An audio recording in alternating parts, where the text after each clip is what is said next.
वतन समाचार में आज हमारे साथ बातचीत के लिए मौजूद हैं कई वेदों के विशेषज्ञ नोमानी साहब आपका इस्तकबाल। शुक्रिया। नोमानी साहब, कैब के बाद कहा यह जा रहा है कि देश अब हिंदू राष्ट्र की तरफ बहुत तेज़ी से बढ़ रहा है। देखिए, भारतीय जनता पार्टी जो है कोई उसका अलग वजूद नहीं है, अस्तित्व नहीं है, बल्कि वो सियासी विंग है आरएसएस का। और उसका जो है क़याम का मकसद जो है, स्थापना का उद्देश्य यही है कि हिंदू राष्ट्र कैसे बने। इस वक्त अगर आप देखें तो ये भारत सरकार जो है, जो भाजपा की निगरानी में सरपरस्ती में चल रही है, वो इजराइल की पॉलिसी पे चल रही है।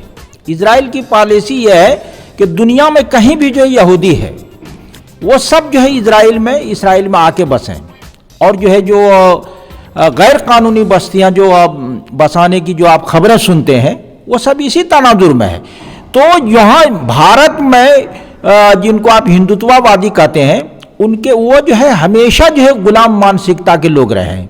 तो वो अपना नहीं है, ये उनका जो है वह इजराइल से लिया हुआ ये है। और जो है इन्होंने जब से ये बात कही है तो भाजपा ने अपने मैनिफेस्टो में कुछ दिनों से इसको डालना शुरू कर दिया था कि अन्य देशों में जो हिंदू सताए हुए यहाँ आएंगे उनका जो है हम इस्तेकबाल करेंगे, उनको शरीयत देंगे। तो ये उसी की तरफ जो है पूरा जो है वो कदम बढ़ाया जा रहा है। अगर आप जो है गुरु गोलवालकर को आपने पढ़ा है तो कश्मीर में जो उन्होंने किया है वो गुरु गोलवालकर पहले कह चुके थे। उनसे पूछा गया था, सवाल किया गया था कश्मीर में जो है दफ़ा 370 को हटाने का तरीका क्या हो सकता है, तो उन्होंने कहा कि जो है वहाँ असेंबली नहीं होना चाहिए और गवर्नर राज होना चाहिए, फौज जो है वो पहले भेज देना चाहिए। वो उन्होंने इंटरव्यू में बाकायदा कहा है। गुरु समग्र जो है 9वीं जिल्द जो है, जो देखें आप उसको, तो ये जितनी उनकी चीज़ें हैं बंच ऑफ थॉट्स में और गुरु समग्र में और आरएसएस की पॉलिसी में, वो सब उसी को जो है अमली तौर पे नाफिज लागू करने की जो कोशिश हो रही है। और ये जो हिंदू और मुस्लिम के तनाजुर में जो अलग अलग करके जो देखा जा रहा है, ये आइन के बिल्कुल खिलाफ है और संविधान विरोधी ये कार्रवाई है कि आप जो है धर्म और समुदाय के आधार पे जो भेदभाव कर रहे हैं। तो सवाल यह है कि हिंदू होने का आधार क्या है? देश है आधार, या जो उसका कोई नजरिया है? नजरिया आज तक ये बता नहीं सके हैं। और जब देश बट गया है तो बांग्लादेश में जो लोग हैं तो वो वहां के नागरिक हैं। लेकिन बांग्लादेश जब हमने बनाया था तो बड़े फख्र से कहते थे कि हमने पाकिस्तान को तोड़ दिया। आज बांग्लादेशियों को हम अपने लिए मुसीबत मान रहे हैं। नहीं, ये तो जो है खुद जो है बांग्लादेश और जो है भारत की जब बातचीत होगी तो ये बांग्लादेश इस मसले को उठा सकता है। वो बांग्लादेश से और अफगानिस्तान से आपके बहुत अच्छे ताल्लुकात हैं। जो आज तक जितनी बातें हुई है उसमें एक जुमला भी नहीं है उन हुकूमतों अफगानिस्तान या बांग्लादेश के बारे में कि बांग्लादेश में हिंदुओं को सताया जा रहा है और वहां से जो लोग आएंगे हिंदू जो है वो अल्पसंख्यक क्यों बसाया जाएगा। तो अल्पसंख्यक तो जो बांग्लादेश में है ना, अल्पसंख्यक वो पाकिस्तान में है, अल्पसंख्यक जो है वो अफगानिस्तान में है, तो वहां के हिसाब से अल्पसंख्यक है। तो यहां जो अल्पसंख्यक है उनका क्या होगा?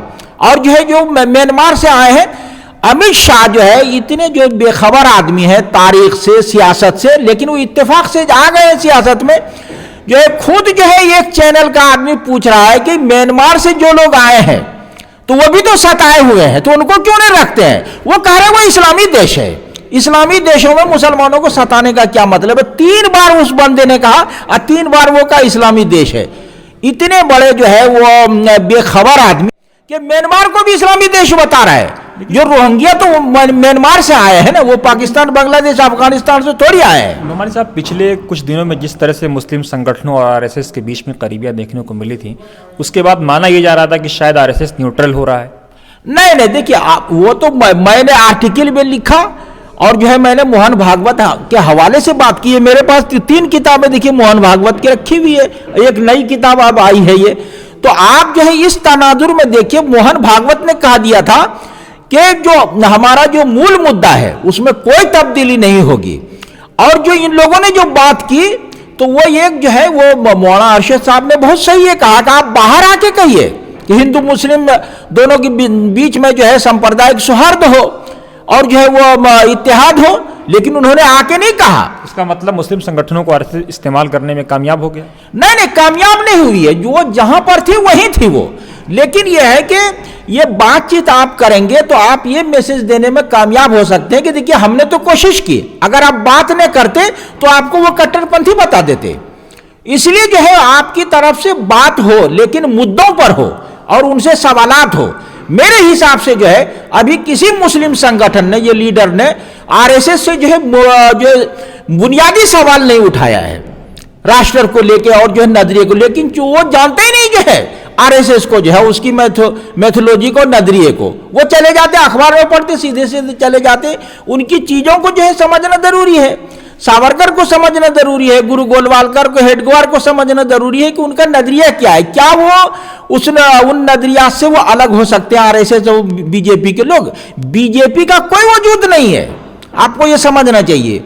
वो आरएसएस का जो है वो सियासी विंग है, वो उसी का नाम जो है वो गुरु गोलवालकर ने बनवाया था, जनसंघ जो है श्यामा प्रसाद मुखर्जी से कह के जो है। तो अब जो है वो बाद में जो है वो उसी को जो है वो भारतीय जनता पार्टी में बदल दिया गया। देश को प्रोग्रेसिव मुद्दों की तरफ लाने और बचाने का क्या फार्मूला आपके पास है? देखिए वो जो है ना, जो मूल मुद्दे हैं पब्लिक सरोकार वाले, वो सब उठाएं, लेकिन ये हो नहीं रहा है। इधर से भी कुछ लोग जो है उन मुद्दों को उठाते हैं जिनका पब्लिक सरोकार और देश के जो है वो मूल मुद्दों से लेना देना नहीं है, और उधर से भी वो मुद्दे उठाए जा रहे हैं जो जज्बाती होते हैं और जो है भावुक मुद्दे होते हैं। ये दोनों तरफ से जो है कुछ ना कुछ जो है वो खेल चल रहा है। जब आपने बहुत ज्यादा मुस्लिम मिल्लत करना शुरू कर दिया तो जो सेकुलर हिंदू पार्टियां थी और हिंदू लीडर थे, उन्होंने देखा कि ये तो उधर चले जाएंगे, तो हम जो है इनकी तरफ से क्यों बोले। जो मुस्लिम लीडर जो है किसी पार्टी में रह के थे तो वो पार्टी लिहाज करती थी। अब चूंकि लोग जो है मिल्लत मुस्लिम ये कर रहे हैं, जब अलग वो हो रहे हैं तो वो आप ये कह रहे हैं कि ओवैसी साहब जैसे लोग नुकसान पहुंचा रहे हैं? देखिए ओवैसी साहब देखिए इत्तेहाद नहीं करेंगे, वो आरएसएस को मालूम है, वो आरएसएस को बिल्कुल मालूम है। अगर ओवैसी साहब जो मिल्लत की सियासत करते तो जितनी जो है मुस्लिम पार्टियां हैं, मौलाना बदरुद्दीन साहब की यूडीएफ है और वेलफेयर पार्टी है, कासिम रसूल इलियास साहब जो है, या जो पीस पार्टी है, या जो है वो दूसरी पार्टियां हैं, वो सबको मिला के जो है, या उलमा काउंसिल है, सब पार्टियों को मिला के कहते कि हमको एक होना चाहिए। लेकिन इनको पता है कि ये एक होने के लिए है ही नहीं। वो उनकी जो बॉडी लैंग्वेज है, सोच है और जो उनका नजरिया है और उनकी तारीख है, वो कभी जो है मुसलमानों को एक जगह नहीं आने देंगे वो, लेकिन वो मिल्लत के नाम पे सियासत करेंगे। आप सोचिए कि जब दूसरा आदमी कोई बोलता है तो अब बीजेपी वाले शोर मचाते, ओवैसी साहब बोलते तो वो खामोश होकर क्यों सुनते हैं सारे लोग जो है? कोई ना कोई वजह तो होगी ना।